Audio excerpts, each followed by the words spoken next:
아멘. 7월 17일 목요일입니다. 오늘은 민수기 20장 14절부터 마지막 29절까지 말씀입니다. 가나안을 향해 가는 가장 쉽고 빠른 길이라는 제목입니다. 가나안을 가는 가장 쉽고 빠른 길. 우리가 어저께 이 20장을 한번 읽었습니다. 그런데 오늘 또 한번 읽은 이유는 이 말씀이 굉장히 중요한 말씀이기 때문에 그래요. 어저께는 1절로 13절까지 그리고 아론의 죽음까지를 살펴봤어요. 그래서 38년 전에 이 가데스 광야에서 하나님의 진노로 쫓겨나서 광야를 헤매다가 38년 만에 다시 이 가나안 땅 입구인 가데스 광야에 도착을 했어요. 가데스 광야에 도착하자마자 이스라엘 백성들이 처음 하는 행동이 뭐예요? 물이 없다고 원망하며 불평한 일이에요. 이 물이 없다고 원망하며 불평한 이 이야기는 두 가지를 가르쳐주는 것이라고 그랬죠. 첫째로는 인간의 본성은 변하지 않는다는 거예요. 인간의 본성은요, 하나님께 반역하고 징계로 쫓겨나가서 38년 동안 광야에서 훈련을 받았잖아요. 하나님의 은혜로 그렇게 광야 생활을 하고 38년 만에 다시 그 자리에 돌아왔는데도 옛날 물 없다고 불평하고 이것저것 불평하던 그 원망과 불평을 쏟아내는 그 모습을 그대로 보여주는 거예요. 그러니까 38년 만에 같은 자리로 돌아왔지만 사람들의 그 원망과 불평, 그 멘트는 똑같아요. 본성이 늘 하나님께 반역하고 범죄하여 타락한 그 아담의 후손의 본성은 똑같다는 거예요. 그래서 늘 원망하고 불평하고 탄식하고 그런 삶을 살아가는 거예요. 그래서 죄 아래에 있는 인간의 모습, 죄 아래에 있는 인간의 모습은 절대적으로 하나님의 은혜로 사는 것이지 그들의 어떤 변화된 성품으로 사는 게 아니에요. 그들이 38년 동안 나가가지고 아이고 우리가 하나님 앞에 큰 죄를 졌구나, 이제는 정신 차리고 바르게 살자, 그렇게 살다가 38년 뒤에 돌아온 게 아니에요. 하나님의 은혜로 사는 거예요. 그 38년도 돌아와서도 똑같잖아요. 세대가 바뀌었잖아요. 그들이 광야를 나가가지고 1세대는 다 죽으리라는 말씀대로 그들은 죽음을 늘 목격하며 살았어요. 죽음을 늘 경험하며 살았어요. 자기 가족이 죽고 자기 부모가 죽고 자기 형제가 죽고 이웃이 죽고 친척이 죽고 그렇게 수많은 사람들이 매일 죽어나가는 그 광야를 그렇게 살면서 38년 뒤에 돌아왔어도 역시 다른 세대가 돌아왔지만 본성은 똑같은 거예요. 그러니까 여러분, 우리가 예수 믿었다고요 금방 사람이 퍽 변하는 거 아니에요. 저 사람 예수 믿는 사람이니까 좀 변했겠지? 속으면 안 돼요. 절대 목사가 되고 장로가 되고 권사가 돼도요 사람 본성은 안 변해요. 그러니까 저 사람 목사가 됐는데 왜 저래? 그러면서 시험 들 이유도 없어요. 저 사람 장로요 권사요 믿음의 몇 대를 거친 가정이라고 그러는데 뭐 저렇게 살아? 시험 들 이유가 없고 그 사람을 비난할 이유가 없어요. 본성이 그런 거예요. 이것이 성경이 우리에게 가르쳐 주려는 것이 뭐냐면 우리 인간은 하나님의 은혜로만 사는 존재지 우리 인간의 변화된 심성으로 살 수 있는 존재가 아니에요. 그래서 사도 바울이 우리를 뭐라고 말하냐면 그리스도 예수 안에 있는 사람들을 뭐라고 말하냐면 그리스도 안에서 새로운 피조물이라 이렇게 말해요. 어디에서? 그리스도 안에서 새로운 피조물이라 그래요. 이 말은 두 가지 의미가 있어요. 하나는 법적으로, 신분적으로 예수를 믿는 순간 우리가 하나님의 백성으로 신분이 거듭났다는 거예요. 신분이. 그러나 그럼에도 불구하고 여전히 예수 그리스도의 장성한 분량이 충만한 데까지 성장하고 자라가야 될 존재라는 것을 가르쳐 주는 거예요. 그러니까 이렇게 생각하면 쉬워요. 우리가 엄마 뱃속에서 아기가 응애하고 태어나잖아요. 그 아기가 태어나면요, 저는 그 아기가 태어날 때 그 모습을 금방 직접 눈으로 보지는 못했는데 이렇게 사진으로 보니까요. 또 우리 아들 태어난 다음에 몇 시간 뒤에 보니까 아유 쪼글쪼글 해가지고요. 그 핏덩어리 저게 사람인가 싶을 정도 그런 모습이에요. 꼬물꼬물하면서. 그러니까 엄마 뱃속에서 아기가 탁 태어나서 그 모습이 정말 저게 사람인가 싶을 그런 꼬물꼬물한 모습임에도 불구하고 우리는 그 아이를 짐승이라고 안 부르고 사람이라고 불러요. 왜요? 그의 신부는 사람이기 때문에 그래요. 그러나 그가 사람이라 할지라도 다 같은 사람이 아니잖아요. 금방 그가 엄마 뱃속에서 태어나자마자 벌떡 일어나가지고 어머니 저를 낳으시느라고 수고하셨습니다. 이제 제가 어머니 효도해 드릴 테니까 기다리십시오. 그러고 나가서 사람 구실을 하나요? 아니에요. 앉아가지고 누워가지고 배고프다고 찡얼거리고 그 자리에서 똥 싸고 오줌 싸고. 사람 구실하려면 한참 멀었어요. 우리가 그리스도 안에서 새로운 피조물이 된다는 것은 바로 그거예요. 법적으로 이제 예수 그리스도 안에서 아담의 범죄로 말미암아 타락됐던 그 옛사람이 하나님의 은혜로 그리스도 안에서 새로운 신분으로 바뀌었다는 거예요. 이제 여러분, 그러면서 그리스도의 장성한 분량이 충만한 데까지 자라가야 될 존재라 하는 것이요. 지금 오늘 본문이 그걸 말해주고 싶은 거예요. 하나님의 백성이라 할지라도 어디까지? 하나님의 은혜로 충만하게 채워서 그 약속의 땅에 들어가기까지는 아직도 성장하고 배워야 되고 그렇게 자라가야 된다는 것을 말해주려고 그러는 거예요. 그 다음에 두 번째로는 백성들이 광야로 다시 38년 만에 그 자리로 다시 돌아와서 외치는 불평이 뭐예요? 물을 달라는 거예요. 물. 인간은 물을 필요로 하는 존재예요. 생물학적으로 육체적으로 마시는 이 물을 필요로 하는 존재이기도 하지만 영적으로 물을 필요로 하는 존재예요. 그 물은 곧 예수 그리스도 반석이신 예수 그리스도를 통해서 나오는 생명수인 거예요. 그래서 애굽에서 이스라엘 백성들이 출애굽한 다음에 홍해를 건너서 광야길로 탁 들어오잖아요. 광야길로 들어오자마자 출애굽기 17장에서 그들의 제일 첫 번째 원망과 탄식이 뭐예요? 물을 달라는 거였어요. 그때도 역시 광야로 쏟아져 나오자마자 처음 탄식한 게 물을 달라는 거였어요. 여기서 다시 38년 만에 돌아온 그 자리에서 백성들이 또 원망하고 탄식한 요구가 뭐예요? 물을 달라는 거예요. 우리 인생은 육체적으로 마시는 물도 필요한 존재이지만 영적으로 그리스도 예수를 통해서 주시는 생명수를 얻어야만 되는 거예요. 그래서 하나님은 물을 달라고 간구하는 백성들에게 아무런 토를 달지 않고 물을 내주시는 거예요.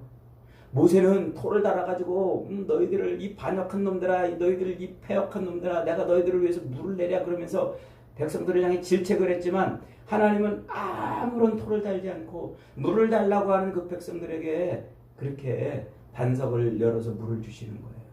이게 하나님은 우리로 생명수를 달라고 요구하시는 사람들에게 아낌없이 생명수를 주시겠다는 그 말씀을 지금 하고 있는 거예요. 그래서 요한복음 4장에 가면은 그 수가성 여인이 예수님한테 그러잖아요. 예수님이 야 여인아 물을 좀 달라 그랬더니 당신은 유대인으로서 왜 사마리아인 나에게 물을 달라고 그러십니까? 그러자 내가 누군지를 알았다면 오히려 네가 나한테 물을 구했을 것이다. 그러면서 여인에게 말하잖아요. 이 물을 마시는 자마다 다시 목마르지니와 내가 주는 물은 영원히 목마르지 아니하리라. 그 속에서는 영생하도록 솟아나는 샘물이 되리라 그러잖아요. 그러자 여자가 뭐라고 그래요? 주여 나에게도 그 물을 주시옵소서. 그래서 예수님이 그 여인에게 생명수, 영생의 생명수를 주신다는 얘기가 요한복음 4장의 그 사마리아 여인의 이야기예요. 그래서 애굽에서 출애굽시킨 뒤에 이스라엘 백성들이 광야로 나오자마자 첫 번째로 갈구한 그 물을 반석에서 하나님이 물을 백성들에게 주신 것처럼 다시 38년 만에 돌아온 그 가데스 광야에서 물을 달라고 외치는 백성들에게 하나님이 반석을 열어서 물을 주시는 거예요.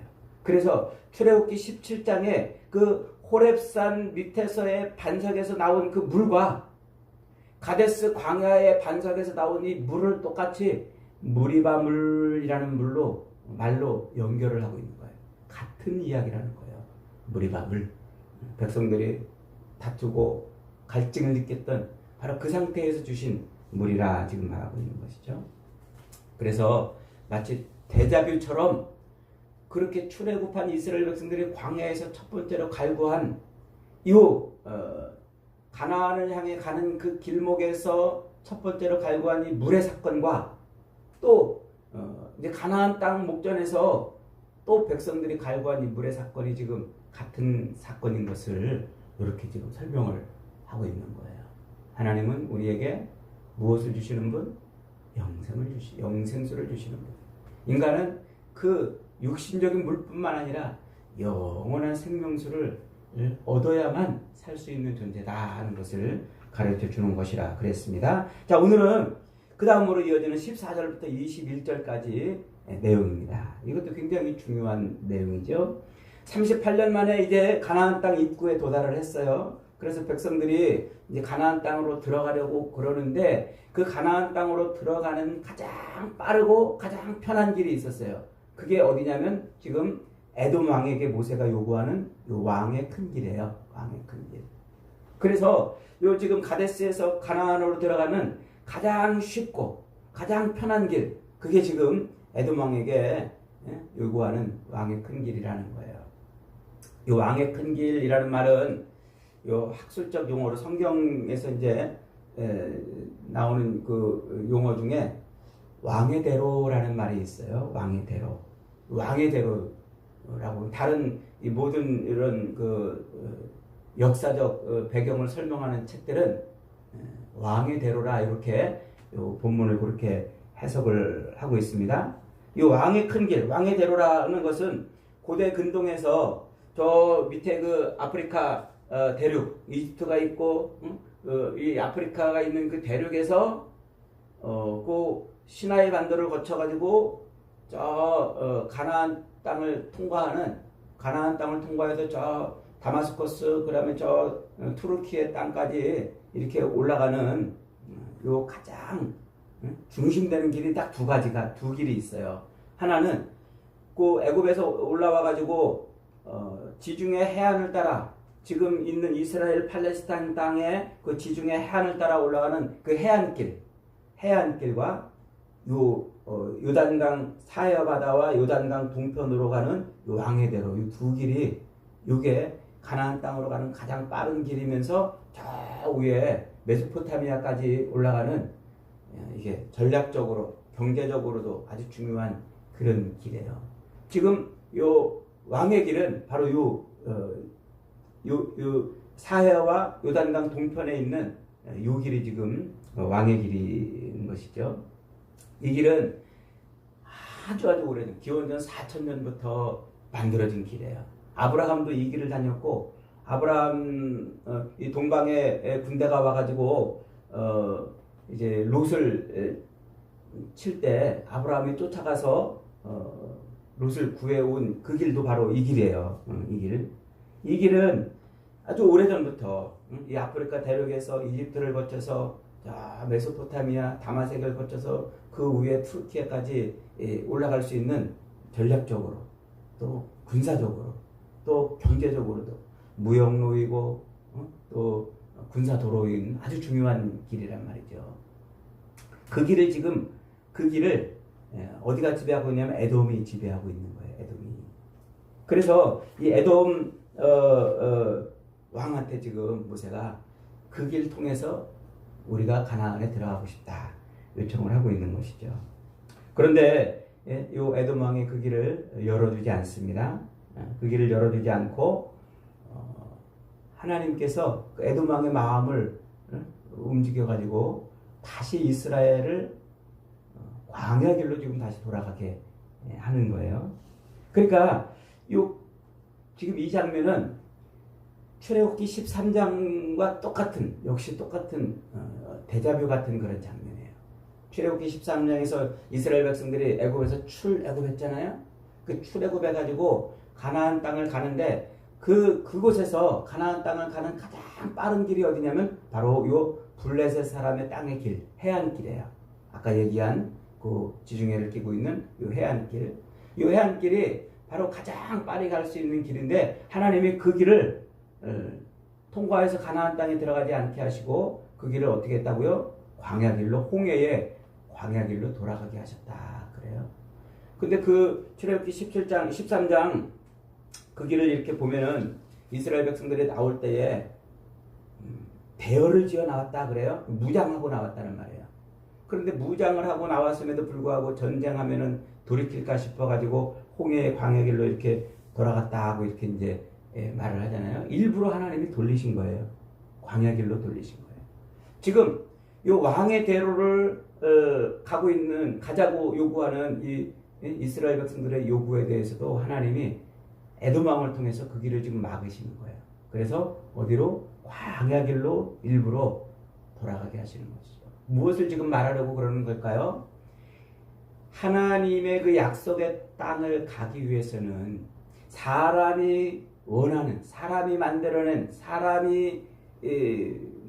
만들어낸 그 길이 아닌 하나님이 열어주시는 길로 가야 된다.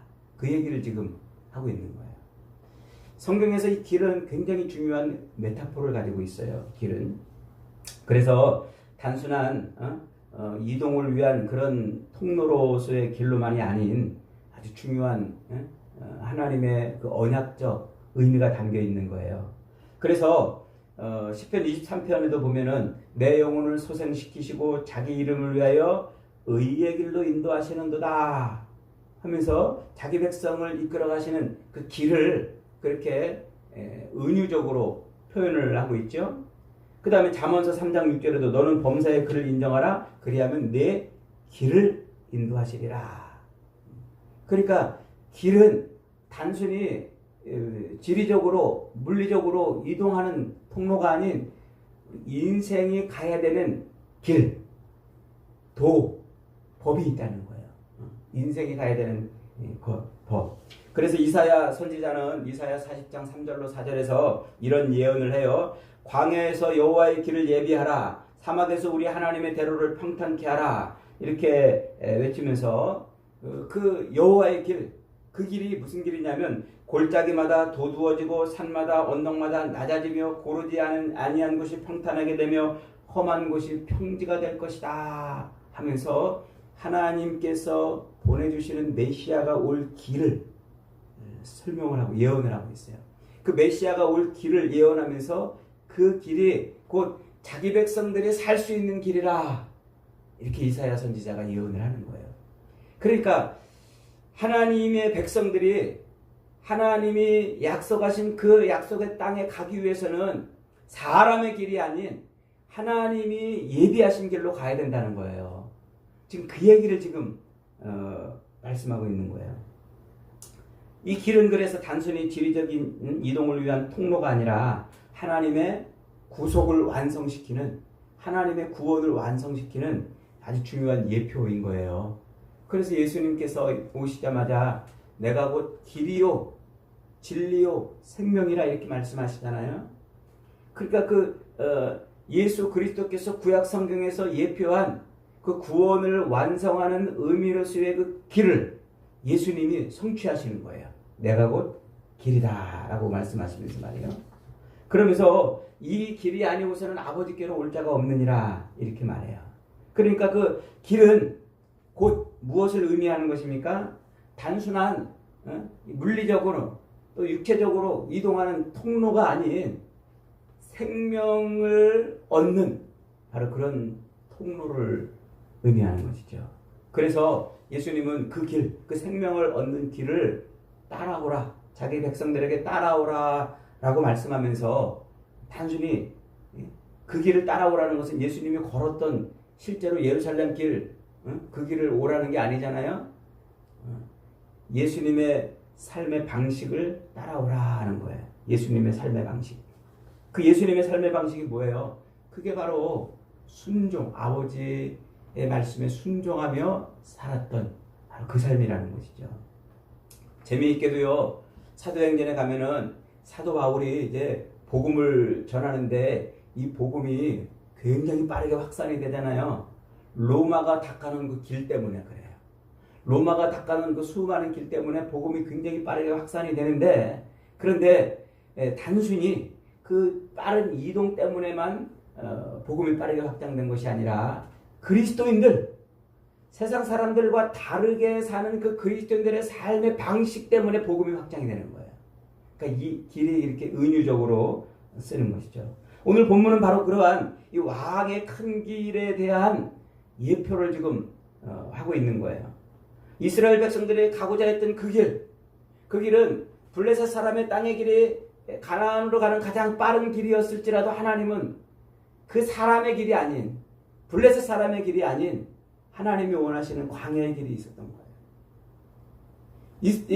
지금 모세가 이스라엘 백성들을 데리고 이스라엘 백성들이 그토록 원하는 에돔 사람들이 통치하고 있는 그 왕의 큰 길로 가고자 했지만 그 길이 아닌 하나님이 원하시는 길로 백성들을 지금 인도해 가고 있는 이 모습을 성경이 대자뷰처럼 똑같이 가나안 땅 앞에서 똑같이 지금 그 일을 보여주고 있는 겁니다. 이렇게 오늘 본문은 하나님께서 이스라엘 백성들이 원하는 그 왕의 큰 길이 아닌 광야의 길로 돌아가게 하심으로써 하나님의 약속의 땅은 어떻게 가는 거라고요? 인간이 만들어 놓은 가장 쉽고 편한 길이 아닌 하나님이 이끌어 가시는 그 길로 가야 된다는 거예요. 마태복음 7장 13절에서 예수님이 이렇게 말씀하십니다. 좁은 문으로 들어가라. 멸망으로 인도하는 문은 크고 그 길이 넓어 그리로 들어가는 자가 많고 생명으로 인도하는 문은 좁고 그 길이 협착하여 찾는 이가 적다. 사람들이 만들어 놓은 길로 갈 수 없어요. 하나님의 약속의 땅은요, 하나님의 나라는 사람들이 만들어 놓은, 사람들이 생각하는, 사람들이 원하는 가장 쉽고 빠른 그 길이 아니에요. 하나님이 만들어 놓으신 길이에요. 그 길로 가야 천국으로 돌아가는 겁니다. 사랑하는 여러분, 주님이 가셨던 그 길은 순종의 길이에요. 아버지의 말씀, 그 하나님의 말씀에 순종하며 가는 길. 그 길이 바로 하나님이 자기 백성을 인도하는 길인 것을 믿으시길 바랍니다. 오늘 저와 여러분의 이 하나님의 약속의 나라, 그 천국을 향해 가는 이 길이 사람들이 만들어 놓은 길이 아닌, 사람들이 보기에 쉽고 편하고 좋은 빠른 길이 아닌 하나님의 길로 가야 되는 것임을 깨달아서 저와 여러분이 힘들고 어렵고 때로 고난을 만나도 이 길이 생명의 길인 것을 잊지 마십시오. 늘 주님을 따르는 이 십자가의 길을 온전히 걸어가서 약속의 땅에 들어가는 저와 여러분이 되시기를 주님의 이름으로 축복합니다. 아멘.